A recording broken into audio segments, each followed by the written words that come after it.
All right, man. Yo, this the keep it in the act after dark joint. Just After dark, these the keep it in the act 1-on-ones coming bro. at Come you on, bro. hard. Nah, me and my guy That's Donovan here. hard. Me and my guy Donovan here. We trying out something new. We got some time to talk some ball after the podcast. And we talk ball in general. Like we just talk ball on the daily. We figure, how about we just bring one of those conversations to the podcast? Maybe y'all like it, maybe y'all don't. But we talking a little bit of Steelers today. We might talk some Ravens too. But we AFC North fans for the most part of the podcast. Let's get it going. Man, first things first, we're gonna talk Tomlin because I such an irritating topic because you look on the internet, you look on social media, whatever, and all you see is Steelers fans and people outside of Steelers fans talking about fire Tomlin and all this, whatever. That's been like a narrative for part of the season, acting like Tomlin's on the hot seat and everything, which is never the case. Tomlin is never on the hot seat. If Tomlin doesn't want to coach the Pittsburgh Steelers, it's gonna be on him. It's not gonna be Art Rooney firing him or anything like that. So I don't know why people are talking about Tomlin's on the hot seat, whatever. Me personally, what I don't like is when people use that winning record against Tomlin somehow. Winning record, but no playoffs. All right, let's really sit back and Winning evaluate. record or first round exit. Which by no means is that okay. But let's really sit back and evaluate the teams that Mike Tomlin has taken to the playoffs. Absolutely. Because the last 5 teams that Tomlin has taken to the playoffs, the defense implodes on them. 31 points just against the Bills. 31. I'm not going to put the stats up here. Or, I mean, maybe we could put the stats up here, whatever, of like the scores. But if you look at those scores from the past 5 games in the playoffs, bro, those games were not on Tomlin. It's not on the coaching. It's purely on players, specifically on the defense, not showing up to play. All right, we'll say that, but it's also on the Cleveland Browns game. I'll put in time on defense, but also this game that they just played against the Bills, the offense did put them in a lot of bad positions as well. George Pickens fumbled, just completely dropped the ball. He just completely dropped the ball. And then on top of that, Mason Rudolph turned the ball over. He was playing turnover-free football, but we know that turnovers matter the most when you get to the playoffs. And they paid for it. Which still isn't. But none of that's Tomlin's fault. Yeah, none of that's Tomlin's fault. Right. Which, like, people, like, over-exaggerate when Pickens was talking about the refs or whatever, like, you fumble, blah, blah, blah, blah, blah. Like, we haven't been complaining, like, NFL fans haven't been complaining about refs. What? Like, NFL fans haven't been complaining about refs. NFL players haven't been quietly complaining about refs. Because you know that if you complain about a ref and you're an NFL player, they fine you. Like, they fine you. They taking a part of that check. They taking part of that check. So now Pickens finally say something, and everybody want to turn the attention to somewhere that he's not trying to put the attention on. Like, this is somebody you should be trying to back. Like, he's speaking as a player. Yeah. Like, for you've been saying fine refs, you've been saying fire refs, you've been saying refs should do post game conferences. Now George Pickens speaking about the refs, so you're all like, shut up, you fumbled. Yeah, like, was it a bad play? Absolutely. He didn't even get hit when he fumbled the ball. But I mean, young guy, first playoff game. It's bound to happen. It's a young team. It's bound to happen. But I mean, as far as firing Tomlin, dude, any player that's played for Tomlin even Cam Hayward, he's been playing for the Pittsburgh Steelers his entire career, I think about 13 seasons. And that dude will run through a brick wall for Mike Tomlin. I feel like any player that's ever played for Tomlin only have good things to say about him. Unless you're like Antonio Brown, and then you make stuff up. But even now he'll like tweet like random stuff on Twitter, like, "Oh, my dick fell off. Mike Tomlin's the best coach ever." Like, bro, he's even, bro. Like, he'll say, "No, everybody." I urge everybody to go look at Antonio Brown on X. Don't do it. I urge everyone just to go read a few of those tweets and like see if your brain really working after you read them tweets. But like Donovan was saying, I really do feel like the winning record thing, because I saw Shannon Sharp's on him on First Take. Like, he was like, Mike Tomlin, sure, he drags these bad teams to the playoffs, but the goal is a championship. We really got to sit here. We got to realize how hard it is to win an NFL Super Bowl. NFL championship, I should say, my bad. But the Super Bowl is just the title. Like dude, it's really hard to win a Super Bowl for one, and then for two, Shannon saying himself, like these are really bad teams that Mike Tomlin is taking to the playoffs, and it's like I understand that the Pittsburgh Steelers are an organization with a rich history, but who are you going to find that's better than Mike Tomlin? You can't fire Mike Tomlin. You can't find anybody. The moment Mike Tomlin's fired, he's going to be a head coach of another football team. People are going to be. I wouldn't put it past teams to fire their head coach just to hire Mike Tomlin. Like you're not going to find anybody better than Mike Tomlin. And two, okay, I get the whole average. I get the whole average and everything. You're not getting towards anything, but it's like we're not talking about that with John Harbaugh. John Harbaugh hasn't won a Super Bowl in nearly a decade. Why is Mike Tomlin getting that scrutiny? And I'm a Ravens fan. With some better teams, arguably. Yeah. I mean, not even arguably. The teams are just nicer. Like the teams are better. And mind you, John Harbaugh hasn't beat Mike Tomlin. Granted, we're 7-1 in our last matchups against the Steelers. I have a little bit to say about that. 1-7. But that's what I meant. 1-7. We're 1-7 in our last 8 against the Steelers. I have a lot to say about that. You know, they played Tyler Huntley a few times. The Ravens played bad a few times. But nonetheless, John Harbaugh got outcoached in those games by Mike Tomlin. We don't say anything about John Harbaugh. That's just an example. I don't think either of them should lose their jobs. But we got to cut it. We got to cut it with the Mike Tomlin slander. And the Steelers cannot get anybody better than Mike Tomlin. It's as simple as that. Like what? Literally, I'm gonna bring a Tomlinism up here because one of the things that Tomlin always says is grass ain't always greener on the other side. Yeah. We fired Tomlin. Who we got? Now we're in head coach hell like the rest of the maybe 25 other teams in the NFL because can't stick with a head coach. And if Mike Tomlin's not the head coach of the Pittsburgh Steelers this season, I guarantee they might. I don't even know if they win 6 games. I don't even know if they win 6 football games with Mike Tomlin as the head coach. Without Mike Tomlin as the head coach, sorry. And I'll admit, I don't like the personnel that Tomlin brings. Like, I don't know if you've seen, but the Steelers have like one of the smallest coaching staffs in the NFL. Yeah, that's one thing. That's one thing that can be picked apart with him. Is what's it called? Is his staff choice and his choice of not just going hard now for personnel like quarterbacks. Mm-hmm. Not being aggressive enough. Yeah, not being aggressive. Like you're just, or not even just being aggressive in general. The Pittsburgh Steelers, they're not really known for drafting position of need, but they went out and did it with Kenny Pickett. They didn't hit. Usually, because you see they'll just draft, even if they don't need a receiver. They'll get a receiver with a lot of talent, and that could be a great receiver in the NFL. They make them a great receiver for a little bit. They don't really work out. They don't really work out once they get off the Steelers. They get some DBs. They get D-line Alex Highsmith. Look what they did with Alex Highsmith. Nick Herbig. Nobody thought Nick Herbig was going to do anything. Granted, he doesn't have stats that'll wow you, but he's very solid for what they got him at. And when he gets on the field, he makes plays. Yeah, he's solid. Like you can't. But the Pittsburgh Steelers went out there and they said we need a quarterback. I say that is the one mistake that like we said, the mistakes he made. Mind you, with the quarterback thing, you got to really sit here and think. Like, I don't think Tomlin planned on drafting a quarterback or Mitch Trubisky. You think that was more in the front office? I think he wanted Dwayne Haskins to play. Like, seriously. Like, I think he wanted Dwayne Haskins to compete for that one spot. And, like, because anytime Mike Tomlin talked about, rest in peace for sure. And anytime that he would talk about Dwayne, it was good. It was, Dwayne is not even about his field play all the time either. It would be like, oh yeah, Dwayne's really improving in practice, but his character off the field and even on the field is something that you can't replace. Like he always was talking about how he was making the right steps, which people always bash Dwayne Haskins' character. But like it's just an unfortunate situation to be in. Which we've had a lot of those. Shazier, Dwayne Haskins, Antonio Brown, Le'Veon. Like we've had a lot of those unfortunate situations, but all those teams were somehow still in the playoff race. Yeah. Like you're not doing that without Tomlin. Yeah. The culture, 100%. The Steelers culture that fans always talk about, you don't have that without Tomlin.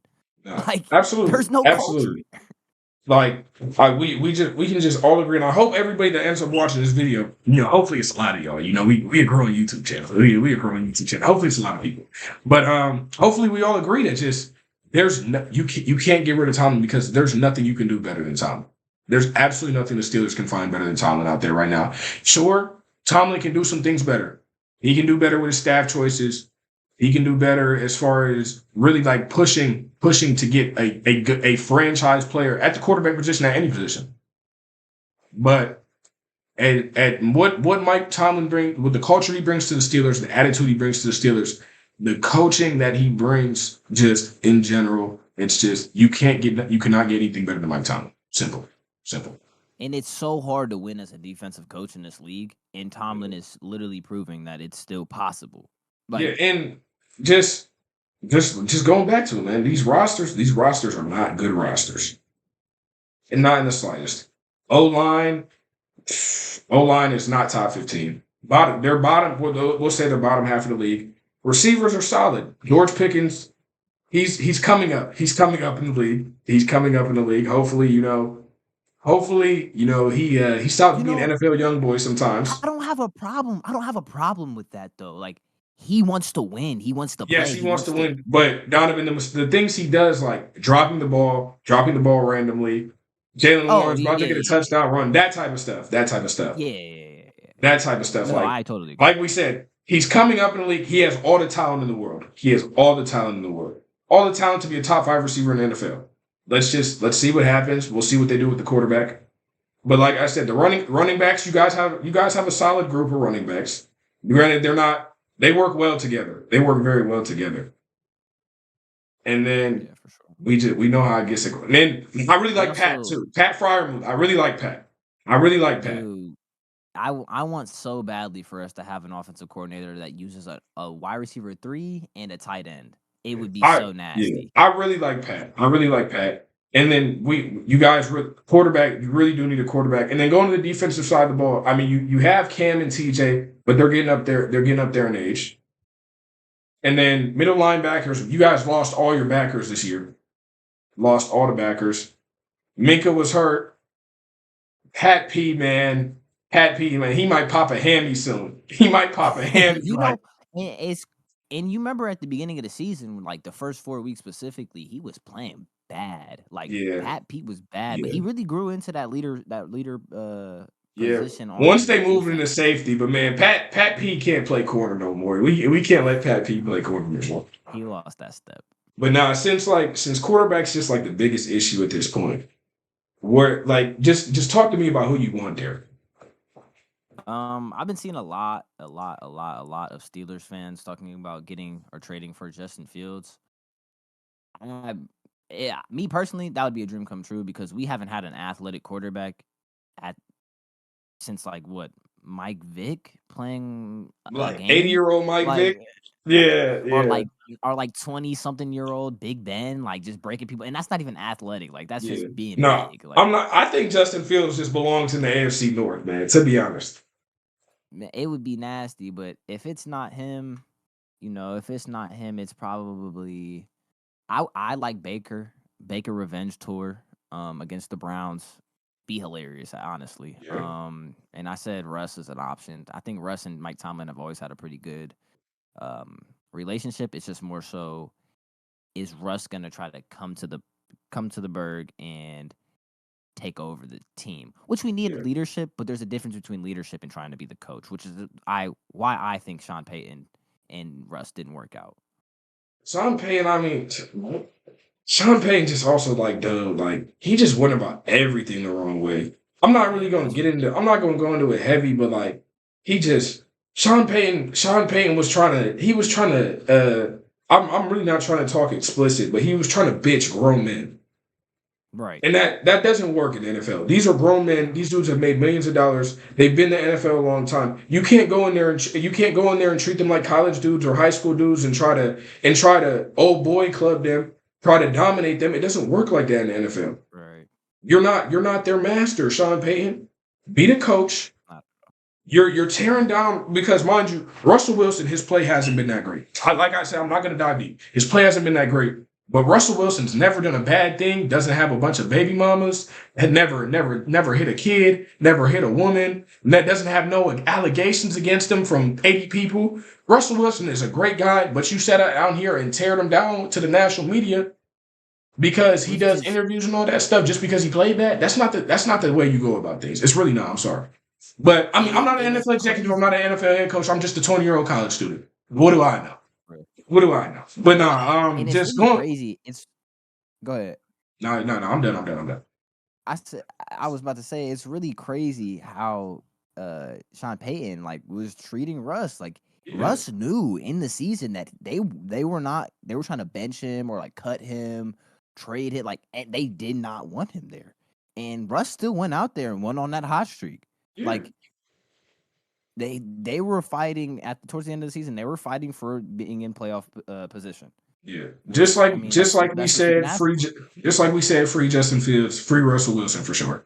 But I personally don't think Russell Wilson will go to the Steelers. I don't think the Steelers is really his brand of football at this point.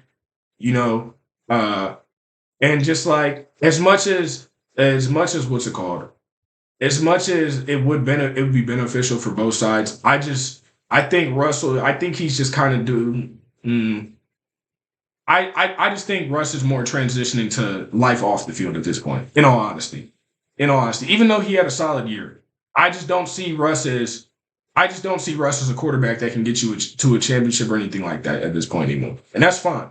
He's debatably a Hall of Famer. You know, great guy, great father, great man, just in general. But I just don't see him. But he'll be a lot easier to acquire than it will be to acquire Justin Fields. Right. Hold on. But Ron. I'm trying to record the podcast. Bro, we walk in here every 2 seconds. kids these days, man. Nah, but